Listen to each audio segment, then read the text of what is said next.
Assalamualaikum warahmatullahi wabarakatuh. Saya Mutiara dengan NIM B2406206, kelas B2 S1 Kebidanan, dengan mata kuliah Pelayanan Promotif dan Preventif pada Infeksi Menular Seksual oleh dosen Ibu BD Andi Fatimah Jamir, SSIT SKM MKes.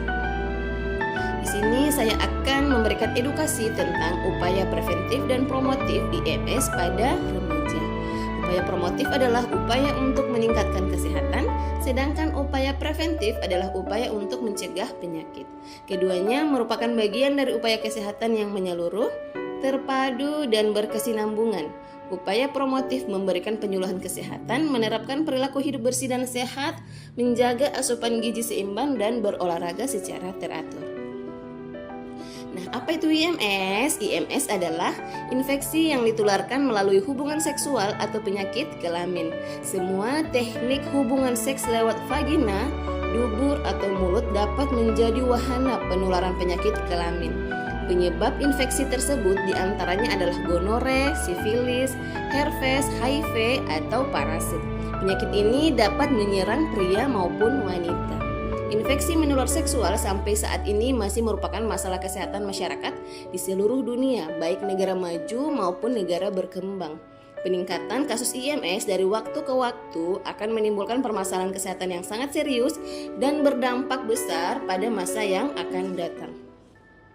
Pada umumnya, seseorang tidak sadar dirinya menderita IMS karena bersifat asimptomatik atau tidak menunjukkan gejala khusus. Dan faktor risiko terjadi infeksi menular seksual adalah diantaranya seks tanpa pelindung, berganti-ganti pasangan seksual, berhubungan seksual pada usia dini, dan penggunaan obat-obatan terlarang. Selanjutnya, IMS pada remaja biasanya yaitu klamidia. Klamidia adalah salah satu penyakit infeksi menular seksual yang disebabkan oleh virus Chlamydia trachomatis. Klamidia adalah infeksi menular seksual yang bisa dialami siapa saja yang aktif secara seksual.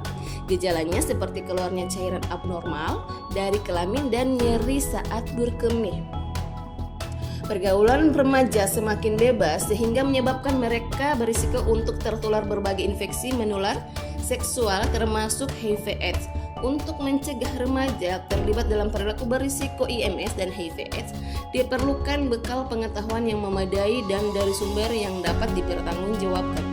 Masalah kesehatan yang paling sering dihadapi oleh remaja saat ini adalah masalah kesehatan reproduksi.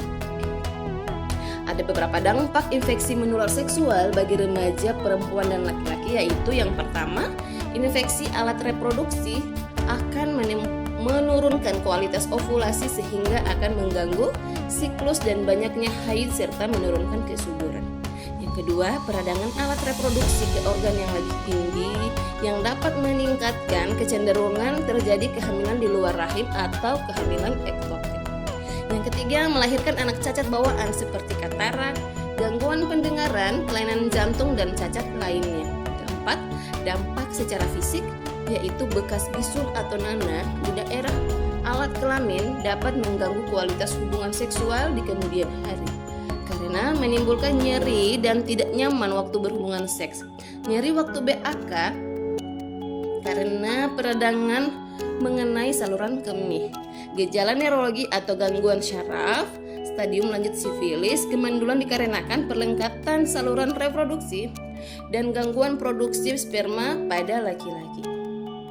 Terakhir, dampak secara psikologis meliputi malu dan takut sehingga tidak mau berobat yang akan memperberat penyakit atau bahkan akan mengobati dengan jenis dan dosis yang tidak tepat yang justru akan memperberat penyakit di samping terjadi resistensi obat. Gangguan hubungan seks setelah menikah karena takut tertular atau takut menularkan penyakit pada pasangannya. Nah, bagaimana cara kita untuk mencegah IMS? Yaitu pertama, dengan cara menghindari bergonta-ganti pasangan. Kedua, menghindari seks bebas. Ketiga, menghindari berhubungan seks dengan orang yang terinfeksi. Keempat, membatasi konsumsi minuman beralkohol. Terakhir, melakukan vaksinasi. Baiklah, sekian dan terima kasih. Semoga video edukasi ini bisa bermanfaat untuk kita semua. Wassalamualaikum warahmatullahi wabarakatuh.